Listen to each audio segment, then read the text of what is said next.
با درود در استودیوی مرکزی رادیو озодӣ شما برنامه خبری 21 январ را تماشا دارید. قبل از آن که به خبر و گزارش رجوع کنیم به سرخط موضوع امروز توجه نمایید. قضیه بازداشت و لطوکوبی مهاجران توجیک را با کمک حامیان حقوق مقامات داخلدار تفتیش میکند. بحث دو برادر هفته گذشته از راهی مرکزی مسکو آغاز شده در شعبه پلیس ادامه یافته بود. در افغانستان ثبت نام داوطلبان به کرسی رئیس جمهور انجام شد. در برابر 13 نفر گلبدین حکمتیار نیز نامزد گشت. کشور ما با وضعیتش ایجاب میکنه که ما دارای یک حکومت نیرومند مرکزی و در رأسش رئیس جمهور منتخب با مورد حمایت اکثریت مردم دارد. و ساکنان دهات شیخبورҳон تصمیم دارند بیرژه دولتی را به دادگاه کشانند. آنها نمیخواهند به آسانی از چایخانه‌شان دست بکشند. بیرژه اینجا آمده یک میخزدگیش نه، اینجا بیرژه آمده یک خشماندگیش نه. چی خیلی وقت خلق اینجا نگفته میفروخت است بیرژه کسا. و آغاز میکنیم از یک خبری دیگر. در شهر دوشنبه مجلس سالانه حکومت تاجیکستان ادامه دارد. در جلسه وسیع جمع‌بستی نتیجه های رشد اجتماعی و اقتصادی کشور در سال 2018 و وظیفه ها برای سال 2019 بررسی میکردند. تا این دم حسابات سروزیر کشور قاهر رسولزاده شنیده شده است. بنا به اطلاع دفتر مطبوعاتی پرزیدنت در جلسه گفته شد که سال گذشته به دلیل پوره کارکرد نگردیدن نرخ پخت در داخل صادرات آن به خارج افزایش یافت. سبب این را مقامداران توجیک به فعالیت نکردن کارخانه های رساندگی یا قسما از کار ماندن کارخانه ها ربط میدهند. معمولا جلسه های وسیع سالانه در تاجیکستان تغییرات کادری را در پی دارند. تفصیلات را در سامانه رادیو озодӣ پیگیری نمایید. کمیته تفتیشاتی قضیه دو برادر توجیک و لطوکوبی یکی از آنها در شعبه پلیس مسکو را شروع کرده است. فرهاد و اسدالله صلیف روز 13 январ در پی ماجرای خود با دو کارمند پلیس برای دشنام دادن در جایهای جمعیتی جریمه شدند. بر علاوه یکی از آنها که شهروند تاجیکستان بود بازداشت و لطوکوب گردید. بعد مداخله حامیان حقوق فرهاد صلیف از بازداشت رها شد. ما با آنها عریضه شکایتی رو تیار کرده دادیم که آنها به پروکراتور و سلیسین کمیته برده سپاریدن و حجت یک ماه این همه کار سنجیده می شود و باوری داریم که پلیس هایی که چنین یک رفتاری غیر انسانی کردن به جوابگری کشیده میشن و این چنین اون جریمه که با آنها نوشتن بیکار کرده می شود. هرچند برادران فرهاد و اسدالله صلیف میگویند میلیسه ها را دشنام ندادند ولی زیر این عیبنامه امضا گذاشتند.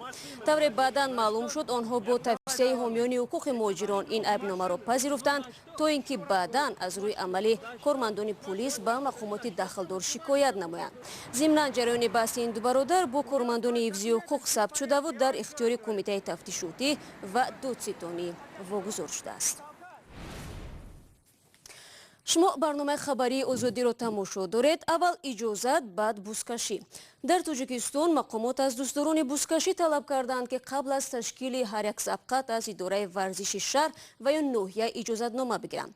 تنها پس از گرفتن اجازت نامه تشبسکاران حق پیدا میکنند سبقت بزکشی را تشکیل کنند. همکارم عبدالله شورف به تحقیق این موضوع مشغول بود. حالا با ما در استودیو است و آماده صحبت. سلام عبدالله. خوب بزکشی از قدیم به مناسبت توی عروسی و یا ختنه از طرف افراد دارا تشکیل می شد و برندگان آن با موشین و تحفه های گرانبها قدردانی می کردیدند. چرا حالا مقامات برای تشکیل بزکشی اجازت نامه جاری کردند عبدالله؟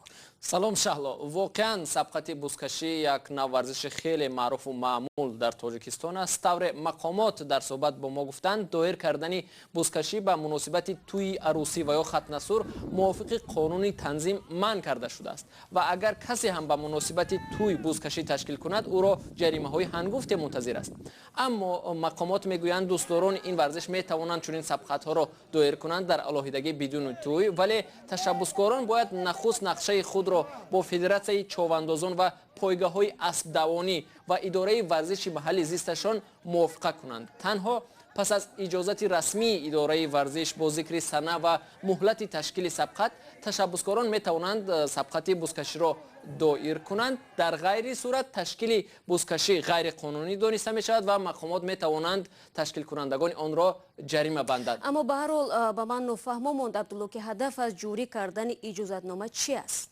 شالا طور مقامات میگویند این ورزش خیلی خطرناک است و در رفت آن ورزشگران و یا تماشابینان میتوانند جراحت بردارند. بنابراین مقامات میخواهند دانند که این سبقت کی و در کجا دایر میشد و با آنجا نیروهای میلیسا برای نگاه داشتن ترتیبات و هم دختران را سفربر کنند تا در حالت پیش آمده کمک رسانند.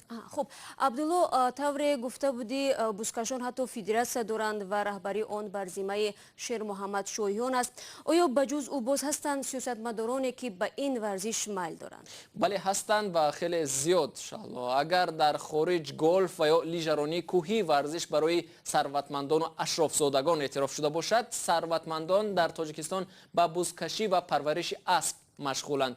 بجز از شاهیان اینچنین خانواده مشربوف ها، مرادعلی علی مردانوف سابق نخست وزیر و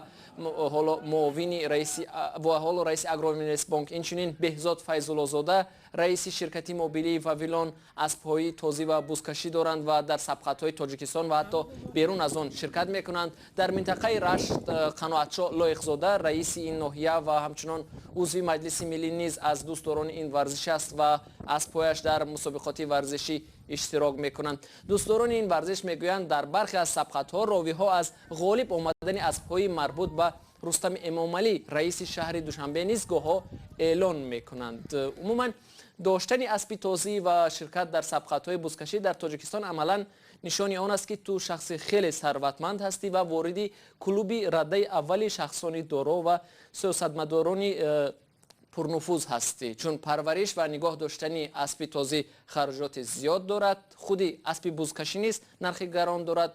به گفته علاقمندان این ورزش تنها خودی اسب بزکشی در تاجیکستان از 15 تا 20 هزار دلار ارزش دارد.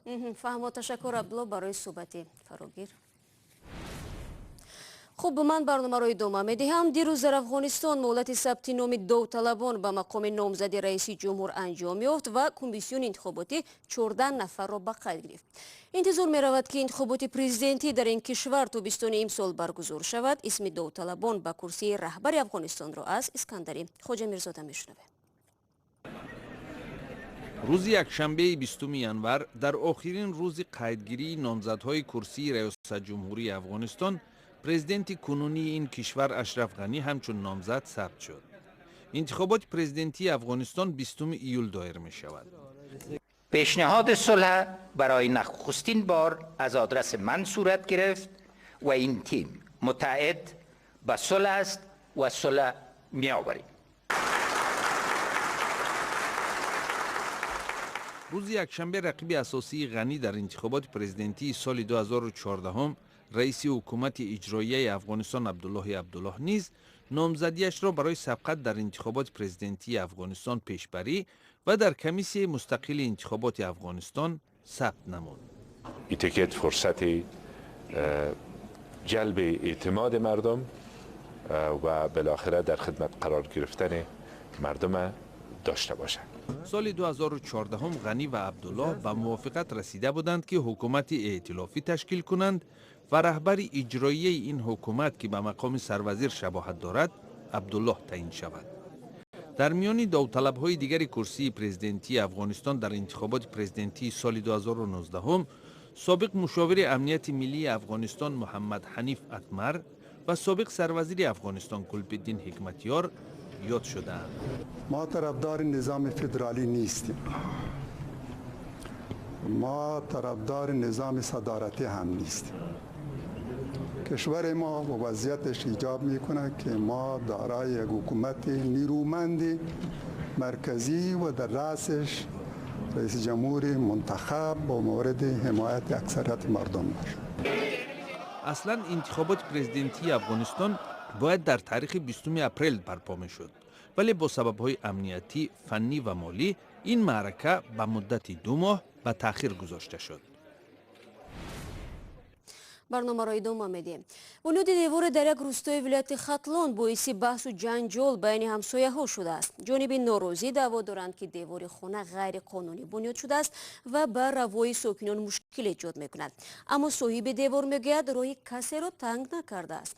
آرزوی کریم هر دو طرف بحث را شنید و طایر سفر در این باره گزارش میدهد. یک ماه باز این دیوار نوساخت باعث بحث شدید ساکنان دهه‌ای راهی لنین است.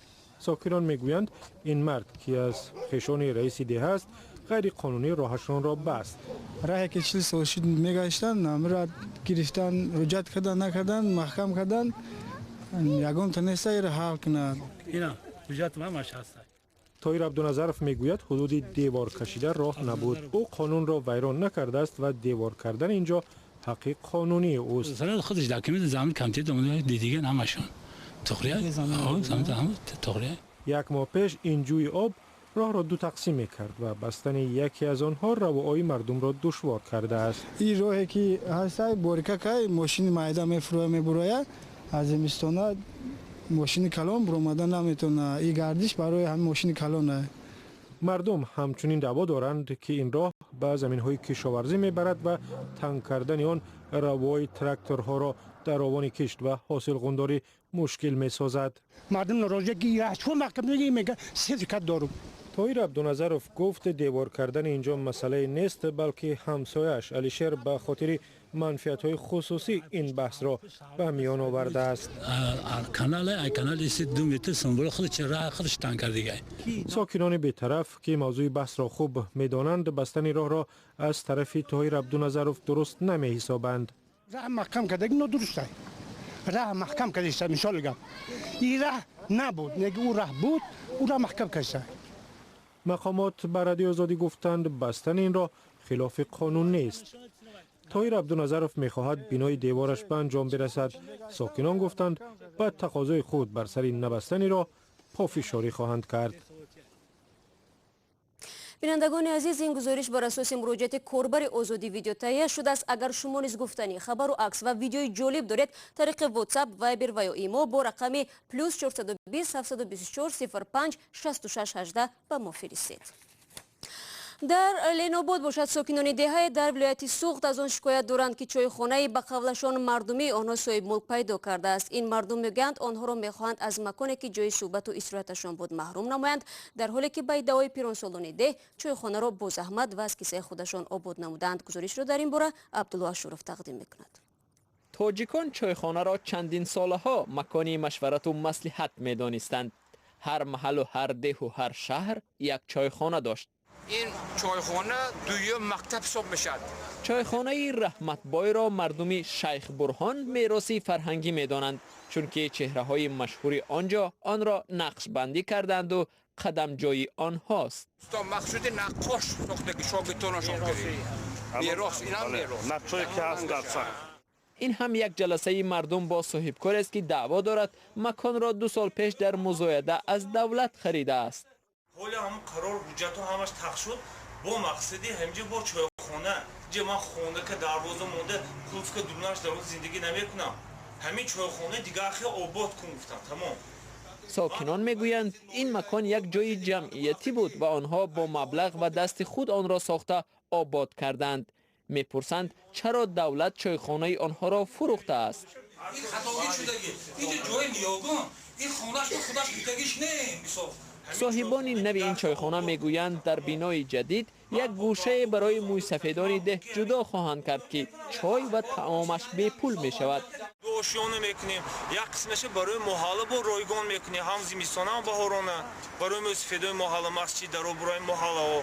ساکنان با وعده های صاحبی نو باور نمی کنند، می ترسند با این بهانه از چایخانه محروم می شوند.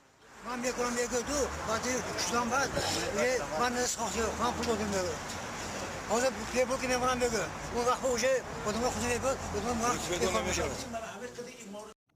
15 دقیقه که در اختیار داشتیم به پایان میرسد. من بعد 24 ساعت دیگر به ҳамин студия бо хабару гузоришҳои тоза бармегардам. то он дам аз озодӣ видео канали мо дар YouTube наворҳои ҷолибро тамошо кунед. хуб албатта хабарҳои бештар аз ин дар www.ozodi.org гузошта шудааст, вебсайти расмии мо. субҳи барвақти фардо навиди бомдодӣ тақдиматон мегардад. тамошои онро фаромӯш накунед. то он дам худо нигаҳдори ҳар як шумо ҳастем бошед.